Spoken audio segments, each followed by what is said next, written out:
Hello guys, welcome back to our YouTube channel Guru Academy. Today we will discuss micro bodies. आज हम लोग जो discuss करने वाले हैं माइक्रो बॉडीज सूक्ष्मकाय को, यानी कि जो कोशिका होती है हमारी, इस कोशिका के अंदर ही कुछ कोशिका द्रव्य के अंदर सूक्ष्म पदार्थ पाए जाते हैं जो कि एकल झिल्लीबद्ध होते हैं। तो अभी हमारी जो सीरीज चल रही है एकल झिल्लीबद्ध कोशिकांग, उसके अंदर एक सूक्ष्मकाय और इसके बाद में हम लोग माइक्रोट्यूब्यूल्स सूक्ष्म नलिकाओं को भी डिस्कस करेंगे और कशाभिका और पश्माभ को भी वहाँ पर डिस्कस कर लेंगे। फिलहाल आज का जो हमारा टॉपिक है वो छोटा सा टॉपिक है सूक्ष्मकाय। रीट के अंदर यहाँ पर कोई एक क्वेश्चन पुटअप हो सकता है, तो मैं यहाँ पे इंपॉर्टेंट सारा समरी ही बनाया है, पूरा समरी आपको ध्यान रखना है।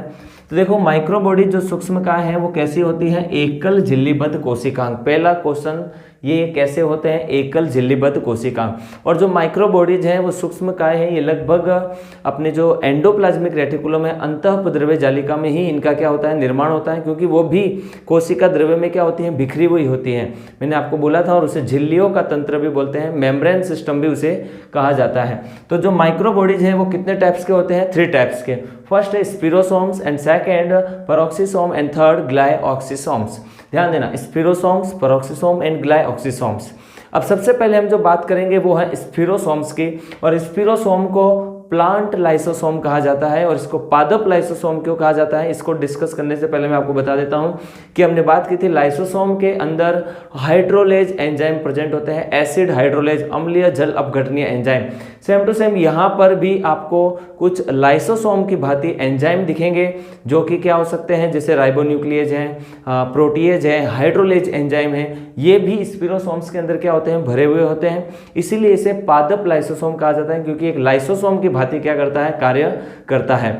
और हमने ये भी बात की थी कि जो पादप कोशिकाएं होते हैं उनके अंदर लाइसोसोम क्या होते हैं, छोटे होते हैं, क्योंकि वहां पर जो है पादप कोशिकाओं के अंदर ये स्पिरोसोम्स जो हैं वो भी क्या रहेंगे, लाइसोसोम की भांति क्या करते हैं, कार्य करते हैं। अब यहाँ पे बात करेंगे स्पिरोसोम्स के अंदर, तो इसकी संरचना कैसी होगी, गोलाकार। और ध्यान देना है कि स्पिरोसोम्स लाइपोप्रोटीन के बने होते हैं। किसके बने होते हैं, लाइपोप्रोटीन के। तो ये आपको ध्यान देना है कि ये कौन सी प्रोटीन से मिलकर के बने होते हैं, लाइपोप्रोटीन से। तो ये हो गया लाइपोप्रोटीन। नेक्स्ट सेकेंड, ये पादप कोशिकाओं में उपस्थित होते हैं लेकिन जंतु कोशिकाओं में क्या होते हैं, अनुपस्थित। इस चीज को स्टार मार्क लगा देना, एग्जाम में प्रश्न पूछा जाता है कि स्पिरोसोम्स कौन सी कोशिकाओं में देखने को मिलेंगे, तो आंसर लगाना है केवल और केवल पादप कोशिकाओं में ही क्या होते हैं, उपस्थित होते हैं। अब दूसरी बात इनके निर्माण की, तो निर्माण यहाँ पर इसमें लिखेंगे एंडोप्लाज्मिक रेटिकुलम, यानी कि अंतःपद्रव्य जालिका के अंदर ही क्या होता है, इनका निर्माण होता है। तो यहाँ लिख देंगे अंतः प्रद्रव्य जालिका। तो अंतःप्रद्रव्य जालिका में ही इनका क्या होता है, निर्माण होता है। दूसरी बात, क्योंकि ये माइक्रोबॉडी जो है वो कई बार साइटोस्केलेटन में भी हेल्प करते हैं, तो इनका निर्माण अंतःप्रद्रव्य जालिका में होगा। और लाइसोसोम की भांति यहाँ पर, लाइसोसोम की भांति यहाँ पर आपको हाइड्रोलेज, एक तो अपने हाइड्रोलेज, प्रोटीएज जो कि प्रोटीन को डाइजेस्ट करेंगे, और हाइड्रोलेज का मतलब जो जल को आयंस में ब्रेक कर देंगे। और इसके अलावा यहाँ पर आपको देखने को मिलेंगे राइबोन्यूक्लियेज, राइबोन्यूक्लियेज। ध्यान देना यहाँ पे डीऑक्सी राइबोन्यूक्लियेज का नाम नहीं है, राइबोन्यूक्लियेज मतलब आरएनएज बोल सकते हैं, जो आरएनए को तोड़ रहे हैं। तो हाइड्रोलेज, प्रोटीएज और राइबोन्यूक्लियेज यहाँ पर क्या होते हैं, एंजाइम प्रेजेंट होते हैं। और इसीलिए लाइसोसोम की भांति यहाँ पर एंजाइम है, इसलिए इसको बोला जाता है पादप लाइसोसोम। क्या बोला जाता है, प्लांट लाइसोसोम। नेक्स्ट आगे बात करेंगे मुख्य कार्य। तो ये क्या है कि वसीय पदार्थों का क्या करते हैं, वसीय पदार्थों का एकत्रीकरण या एकत्रण, यानी कि कलेक्शन करते हैं, उनका कलेक्शन। एंड नेक्स्ट जो आपको ध्यान देना है इसके अंदर, ये वसीय पदार्थों का एकत्रण करते हैं और उनका संश्लेषण भी करते हैं। इसके अलावा उनका परिवहन भी करेंगे यही अपने स्पिरोसोम्स। तो स्पिरोसोम्स के अंदर आपको ध्यान देना है कि इसके अंदर लाइसोसोम की भांति हाइड्रोलेज, प्रोटीएज और राइबोन्यूक्लियेज एंजाइम प्रेजेंट होते हैं, इसलिए पादप लाइसोसोम कहा जाता है। और ये लाइपोप्रोटीन के बने हैं और ये केवल पादप कोशिकाओं में प्रेजेंट होंगे, जंतु कोशिकाओं में ये क्या होते हैं, अनुपस्थित होते हैं। इस चीज़ का विशेष ध्यान रखना है। तो इस प्रकार से स्पिरोसोम्स। अब दूसरी बात, स्पिरोसोम्स में ये मुख्यतः वसा युक्त कोशिकाओं में पाए जाते हैं। वसा युक्त कोशिका कैसे हो सकती है, जैसे कि हम लोग बात करें अगर तो जैसे कि तेल युक्त यानी कि जैसे मूंगफली है, यहाँ लिख देते हैं जैसे मूंगफली, इसके अलावा सरसों व तिल, इनके जो बीज पत्र होते हैं, इनके जो बीजों की कोशिकाएं होती है, जो इनका बीज पत्र की कोशिकाएं हैं, तो यहाँ लिख देना कि बीज पत्र की कोशिकाएं, बीज पत्रों की कोशिका। तो देखो आपको यहाँ पता चल गया होगा पादपों की मुख्यतः वसा युक्त कोशिकाओं में। अब ये वसा युक्त कोशिका कैसे हो सकती है? जैसे मूंगफली, सरसों, तिल, इनके जो बीज पत्र होते हैं उनकी कोशिकाओं में ये क्या होते हैं? उपस्थित होते हैं। अब नेक्स्ट हम बात करते हैं ग्लायोक्सिसोम्स की, और ये भी वसा युक्त कोशिकाओं में ही देखने को मिलेंगे, जैसे तेल युक्त बीज और इष्ट कोशिका के अंदर भी आपको देखने को मिलेंगे। तो पहला पॉइंट यहाँ पे ध्यान देना है, ये वसा युक्त कोशिकाओं में। दूसरी बात, पादप की वसा युक्त कोशिकाओं में ये क्या होते हैं? पाए जाते हैं। इसका ध्यान देना है, पादप की वसा युक्त कोशिकाओं में। दूसरी बात, ग्लाइऑक्सिलेट साइकिल, यानी कि जहां पर ग्लाइऑक्सिलेट चक्र चलता है वहां पर, तो ये आपको पूछ लेंगे कि ग्लाइऑक्सिलेट चक्र कहाँ चलता है, तो भी आपको ध्यान देना है ग्लाइऑक्सिसोम। क्या आंसर देना है? ग्लाइऑक्सिसोम। नाम से पता चल रहा है ग्लाई और ग्लाइऑक्सिलेट, तो ये जो ग्लाइऑक्सिलेट चक्र है वो भी कहाँ पर चलता है? ग्लाइऑक्सिसोम में। अब ध्यान देना, यहाँ पे लिखा है इसमें उपस्थित एंजाइम।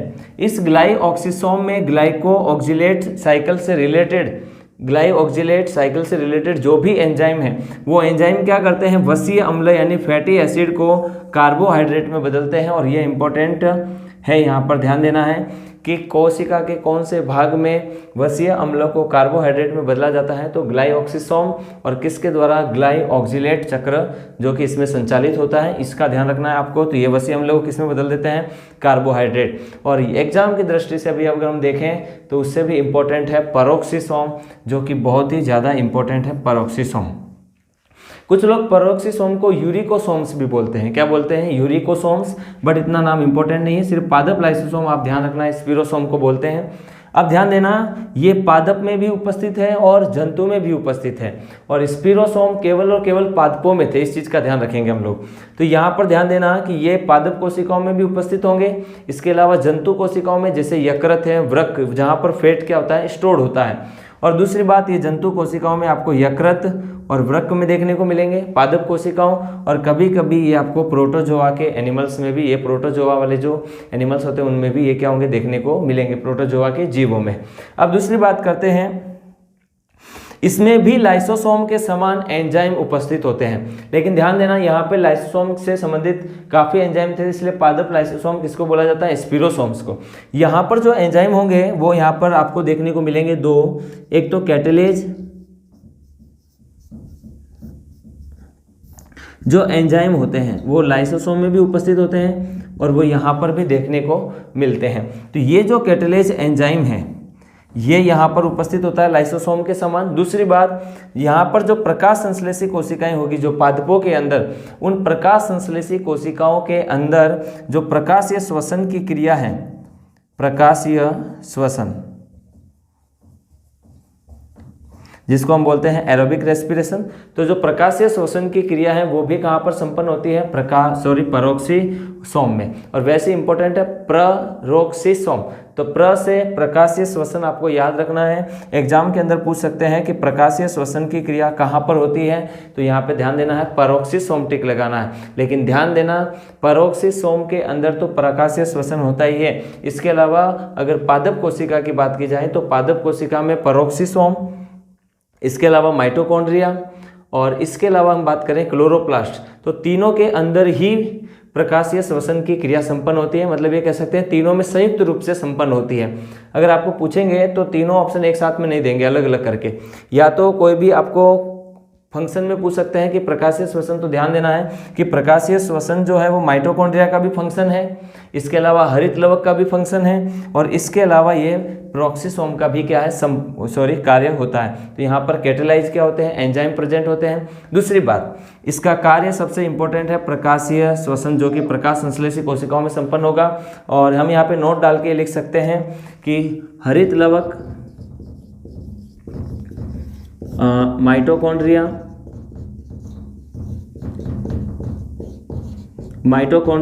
इसके अलावा हरित लवक, माइटोकॉन्ड्रिया, और पेरोक्सिसोम।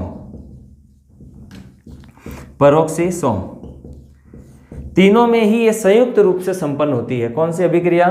अपने प्रकाशीय श्वसन। तो प्रकाशीय श्वसन माइटोकॉन्ड्रिया, हरित लवक और पेरोक्सिसोम तीनों में संयुक्त रूप से संपन्न होती है। लेकिन अगर जंतु कोशिका की बात होगी तो आपको ध्यान देना है कि जंतु कोशिका में हरित लवक नहीं होता है।